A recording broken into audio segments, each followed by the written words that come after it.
Alright, hello everyone, what is up? My name is Marshall, and today we are starting episode number 22 of the Hoffenheim career mode. Now, I believe that I owe everyone a few explanations, because in, let's see, almost 6 months now, I've only uploaded 22 episodes of this series, and you guys have really seemed to enjoy it, and so you guys, like, it's not like I don't want to upload it. Well, I kind of don't want to upload it, because FIFA 17 is so boring. They haven't changed anything, and, honestly, guys, I'm really not at all optimistic for FIFA 18. The gameplay looks like exactly the same as FIFA 17. And so, honestly, if it just stays the same like that, I'm just gonna stop playing FIFA because it's just gonna get too boring. But I might play some FM, that kind of thing. So if you'd like to see that, make sure to hit the like button and tell me in the comment section. But while we are still playing FIFA, I've thought of a few ideas to kind of make sure that these career modes don't get too boring and monotonous, because if you want to watch a boring and monotonous career mode, there's plenty of ones that you can watch out there. But especially in the summer months, you know, we're only in June and we're already super bored of FIFA. So what I'm gonna do, I'm gonna have you vote with I. Do you want me to we could choose to just play all the games and continue like we've been going, keeping in mind that I'll probably not I won't upload as frequently because I'm just going to be bored of this. 2, we could do this thing like a lot of FM YouTubers do, like docs and stuff, where they go off camera and they play like 6 or 7, not 6 or 7, but like depending on how many games they do, and then they do like 2 highlights per game. So let's say I played Eintracht, Frankfurt, Leipzig, Köln, and Ingolstadt off camera, and then I showed you the results in the beginning of the next episode, and then we played Schalke and Freiburg in the next episode, and then I would do Wolfsburg, Gladbach, Werder Bremen off camera, that kind of thing. So if you'd like to see that, make sure to vote for option number 2. And the last option is that we could just bomb through them. I could edit the highlights down to only the goals, and we would play it like through a month every episode. So make sure to vote. I think if you guys like it the way that I make those videos enough, I will just carry that over to FIFA 18, because I'm not anticipating a lot of change. And by the way, I've figured out a pretty innovative idea, I think, for FIFA 18 career mode, so make sure to stick around for that.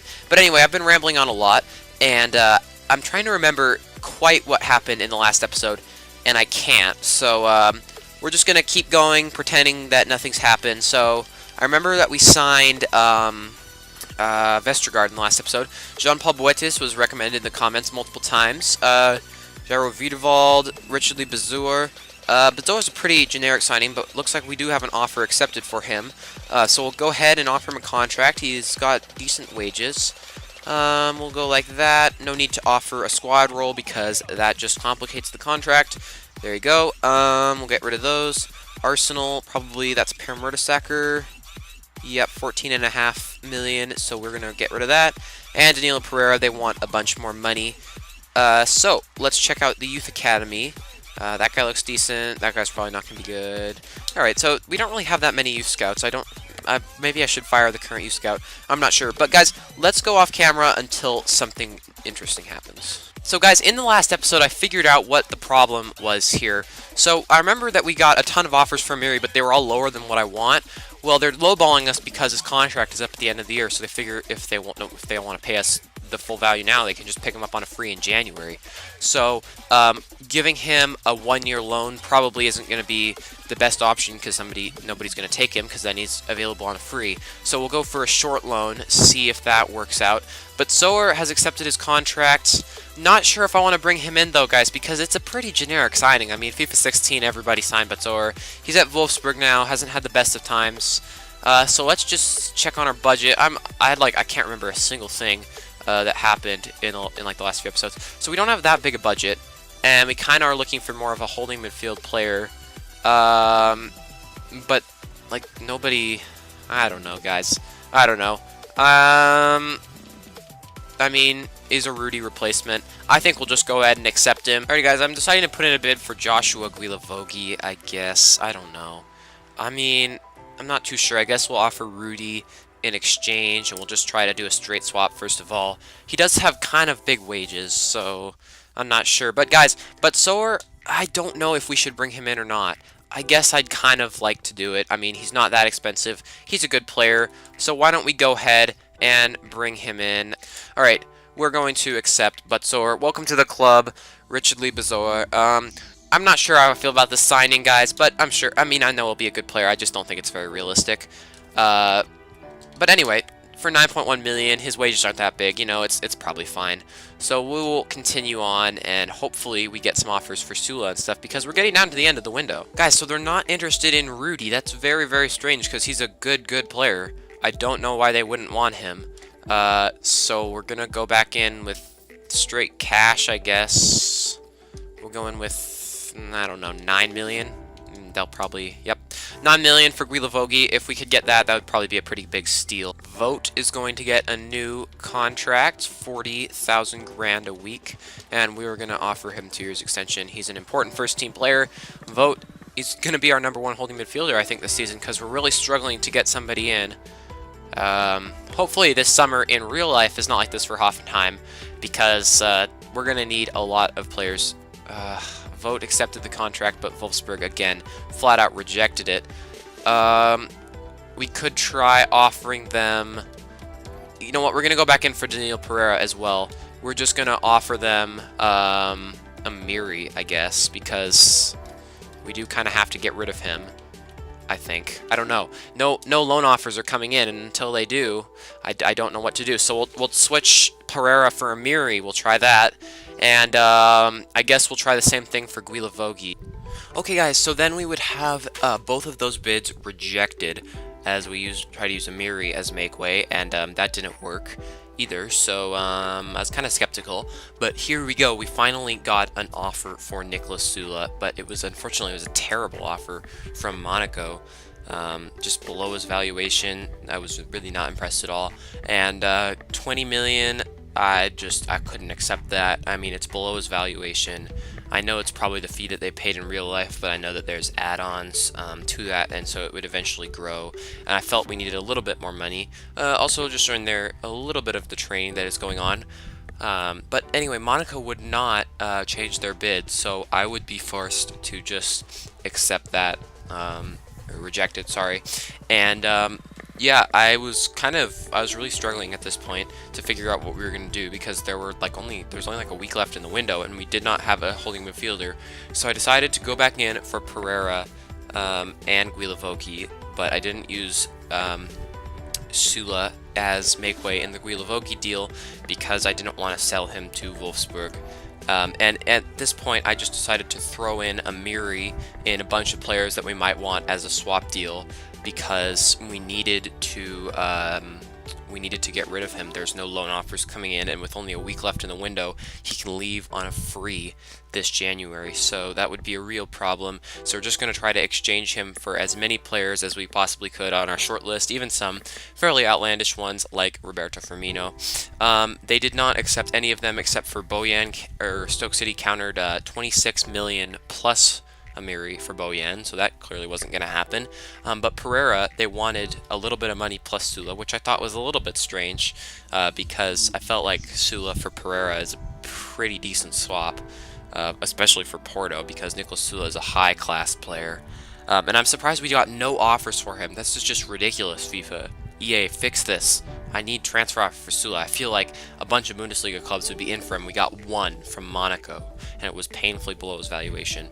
And we would just drop out of the Bojan deal. But then, guys, we had our very first game of the season against Stuttgart at home. Big rivalry between these two teams.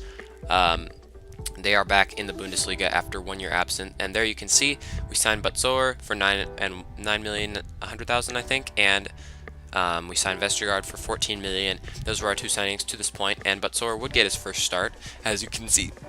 As you can see there, alongside Vogt in holding midfield. Although I wasn't quite sure if you'd be able to cut it at holding midfielder, because he's listing as a attacking midfielder more, kind of.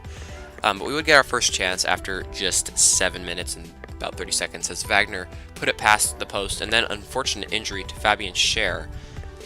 He would partner Vestergaard in this game, and I thought that would be our starting pair, but nope, we had to put in Hübner early on in this match, Then we would foul one of their players just outside the 18-yard box, 26 yards. Doesn't look 26 yards though. That might be a mistake actually. And they would hit the bar off of a free kick. So an entertaining opening half to this game. Then Zimmerman would put a shot way over the bar. We would have another chance though just before the break as Wagner found Visor through. He was in behind, but Langerak came out to make a good save. Then after the restart, they would get a chance. Long ball forward from Pavard into Ginczek, who brings it down well and slides through Gettner. Very poor defending, but Baumann down to make a save. So still 0-0 heading in to the 2/3 mark through the game. And then we would give the ball away sloppily here with Toljan, Carlos Mane, Christian Gettner, Maxim. Quick as a snap of the finger, I guess. They capitalize on our error. And Maxim gets his first goal of the Bundesliga season. And this was very poor from Jeremy Toljan. He just gave it straight to Carlos Mane. And then they punished us. And we cannot be sloppy playing out of the back like that anymore. Then, just after that, we would have Emil Forsberg win the ball back in midfield, and a good bit of passing here. Vogt finds Toljan in a lot of space, drives it to the byline, crosses it in, and Sandro Wagner is there, and we make it 1-1. Sandro Wagner! Sandro Wagner! And I was getting pretty excited in this game because I knew I was going to do a post-com for this part, and so I was just being sort of relaxed and funny. So in the next few clips, you're going to hear some live com. And yeah, hopefully you guys enjoy it. I'm gonna try to incorporate stuff like this into actual live com because I think that you guys will enjoy this a lot. So let's get it. Mane Tashi. Toljan. Una vez más. Interesante. Demirbay.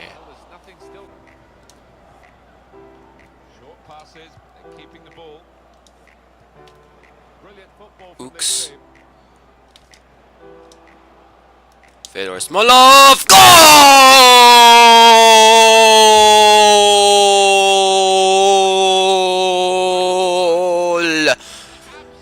Fedor Smolov! But anyway, guys, we would get that late winner at home to Stuttgart in a rivalry match on the opening day of the season. And I was very pleased with the team's spirit to come back from a 1-0 deficit. And we would get one last chance in the dying moments of the game as Wagner found Smolov through, who's on fire in the Confederations Cup right now, actually, for Russia. But he would hit the bar, curl one off the bar, and yeah, I was surprised that didn't go in. Then Ooks with a great bit of play here. Another chance just before the end. Vogt would put it just wide, and that would be it. We would win the game 2-1. And yeah, I was really pleased with this result as a comeback victory against a rival is always nice. And but Soler wasn't great in this game. I decided that he's probably not going to have enough to play at holding midfielder, but he can be an attacking midfielder. I think he's definitely somebody that can play there. Jeremy Toljan got man of the match, which I was a little bit surprised about since he gave away the error that caused their goal. But he did get an assist as well. And Vestergaard had a pretty good game as well. But unfortunately, Scher is out for 4 weeks, so that is not good news. But what is good news is that Danilo Pereira has signed. This is a really weird deal, though. $5 million plus Nicolas Sula for Danilo Pereira, but he is the best player that we have in this team in terms of rating. And also, guys, we got an offer for the French national team job, and I was actually kind of thinking of taking it because I thought this would be pretty fun. So let me know what you guys think. Vote with I, and see you guys all again next time.